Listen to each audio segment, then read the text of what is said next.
भक्तों की नामावली है। यदि कोई लाख लाख बार हरि हरि उच्चारण करे तो हरि के लाख नाम उच्चारण का जो लाभ है वो एक बार किसी भक्त के नाम का उच्चारण करने से प्राप्त हो जाता है। हरि को लाख बार पुकारने पर जो परम सुख परम लाभ प्राप्त होता है, प्रभु के दास को एक बार पुकारने से प्राप्त हो जाता है। भक्तन की नामावली जो करिए चित लाए, ताके भक्ति बढ़े घनी और हरि होए सहाय। जो भक्तों की नामावली का गान करेगा उसके भक्ति प्रतिदिन बढ़ती चली जाएगी और हरि निरंतर उसकी सहायता करेंगे। ये भक्त नामावली का प्रगट फल है। जो भक्तों की नामावली का गान करेगा तो हरि उसकी निरंतर सहायता करेंगे और उसकी भक्ति कोई ऐसी सामर्थ्य नहीं है किसी विनायक की कि भक्त की नामावली का गान करने वाले की भक्ति में बाधा पहुंचा दे। राधा वल्लभ भजत भज भली भली सब होए, जिते विनायक शुभ अशुभ विघ्न करे नहीं कोई। विघ्न करे नहीं कोई, डरे कलिकाल कष्ट भय, हरे सकल संताप हरस हरिनाम जपत जय।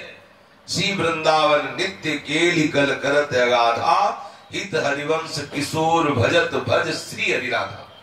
बोले राधा वल्लभ लाल के भजन करने वालों का जो भजन करता है, अर्थात किशोरी किशोर के भजन करने वालों का जो भजन करता है, तो त्रिभुवन में जितने अशुभ विनायक हैं, जो अनिष्टकारी हैं, जितने भी अनिष्टकारी शक्तियां या आसुरी शक्तियां या दैवी शक्तियां, किसी की सामर्थ्य नहीं है कि भक्त की नामावली करने वाले को राधा वल्लभ भजत भज, जो राधा वल्लभ लाल का भजन करने वाले उनका जो भजन करते हैं, किसी अशुभ विनायक की सामर्थ्य नहीं है को बाधा पहुंचा सके। और किसी शुभ विनायक की, अशुभ विनायक तो सबको ही जानते हैं क्लेशकारी होते हैं, लेकिन जो शुभ होते हैं जिन्हें सुखकारी समझते हैं वो भी हमें प्रभु से विमुख कर देते हैं।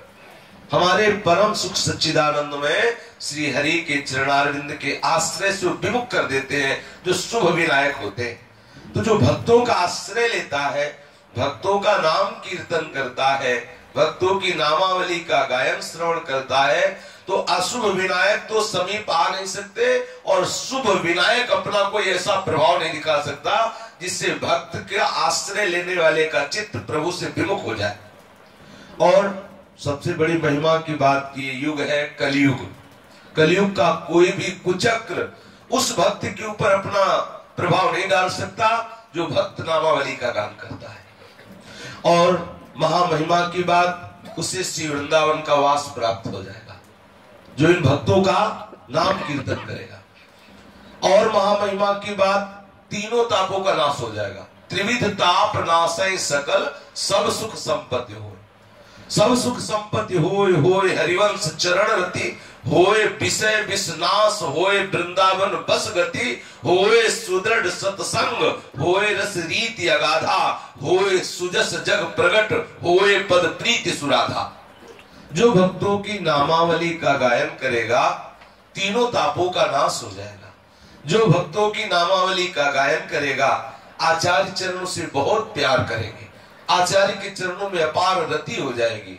जो भक्तों की नामावली का गायन करेगा उसे अखंड वृंदावन वास प्राप्त हो जाएगा। जो भक्तों की नामावली का गायन करेगा उसे प्रियालाल के चरणारविंद की सेवा का सुख प्राप्त हो जाएगा। जो भक्तों की नामावली का गायन करेगा उसे राधा चरणारविंद में अपार प्रीति हो जाएगी। जो भक्तों की नामावली का गायन करेगा उसे सुदृढ़ सत्संग की प्राप्ति हो जाएगी। व्यक्त और अव्यक्त महापुरुष आ करके उसे रहस्य की बातें बता जाया करेंगे। जो महत अपराध करने वाला हो, यदि उसको भी भक्त नामावली का रोज गायन करने का मिल जाए तो हरि सारे अपराध क्षमा करके उसे भक्त ही बना देंगे। अजहू सोच विचार के गही भक्तन पद ओट, हरि कृपाल सब पाछली क्षमे तेरी खोट।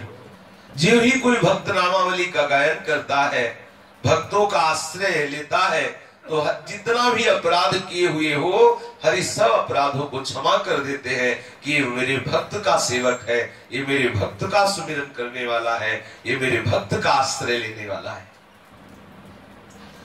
चाहे जितना मन विमुख हो रहा हो, आप भक्त नामावली का गायन करके देखिए, आपका मन सम्मुख हो जाएगा हरि के। इसमें एक रहस्य है कि जब हम किसी भक्त का स्मरण करते हैं तो उसके भजन का 6वां हिस्सा प्राप्त हो जाता है। अब आपने मीरा जी का स्मरण किया, अब किस कोटि का मीरा जी का भजन है, वो भजन का 6वां हिस्सा आपको प्राप्त हो जाएगा। अगर आप किसी पापात्मा पुरुष का स्मरण करेंगे तो उसका 6वां हिस्सा पाप का आपको प्राप्त हो जाएगा तत्काल। इसीलिए तो कहा गया है कि अशुभ चिंतन मत करो, जो कुसंगी जन पापाचारी जन उनका संग मत करो, उनका चिंतन मत करो। किसी भी भक्त का, अब सेना धना कबीरा नाभा ऐसे संतों का नाम उच्चारण कर रहे, उनका सुमिरन कर रहे, तो उनका भजन का प्रभाव तत्काल 6वां हिस्सा अपने आप को प्राप्त हो जाएगा। तो जो बहिर्मुखता हुई वो उसी क्षण हरि सम्मुखता प्राप्त हो जाएगी। इससे श्रेष्ठ साधन कोई नहीं। समस्त महापुरुषों ने, संतों ने, महंतों ने एक स्वर में निर्णय किया है कि वैसे भजने को तो 2 ही भले हैं, कह हरि कह हरिदास। जैसे श्री स्वामी जी महाराज भी कहते हैं, हित तो कीजे कमल नयन सो, जाहित आगे सब हित लागे फीको, कह हित कीजे साधु संगत सो, जो कलम से जाए सब जी को। अब 2 में भी और गंभीरता से विचार हुआ, हरि और हरिदास भजबे को 2 ही भले। अब इसमें और विचार हुआ तो बोले हरिदासों का भजन करने से पूरा भजन हो जाता है, अलग से हरि का भजन करने की जरूरत नहीं।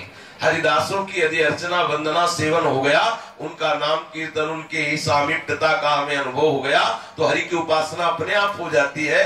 जैसे गर्भवती माँ को रबड़ी और रसगुल्ला पवाओ तो गर्भस्थ शिशु को अलग से पवाने की जरूरत नहीं, अपने आप पालेगा, क्योंकि माँ के द्वारा उसका पोषण होता है। तो भक्त है वो गर्भस्थ सुंदरी, और भक्त है वो गर्भ धारण करने वाली सुंदरी, और हरि है गर्भस्थ शिशु। जो भक्तों की सेवा, भक्तों का चिंतन, भक्तों के नाम का गायन करता है, तो गर्भस्थ शिशु हरि अपने आप पुष्ट हो जाते हैं, अपने आप उनको आनंद का अनुभव होता है। बड़े भाव के द्वारा इस नामावली का अपने लोग गायन करते हैं, जिसकी अद्भुत महिमा है। हम सो इन सा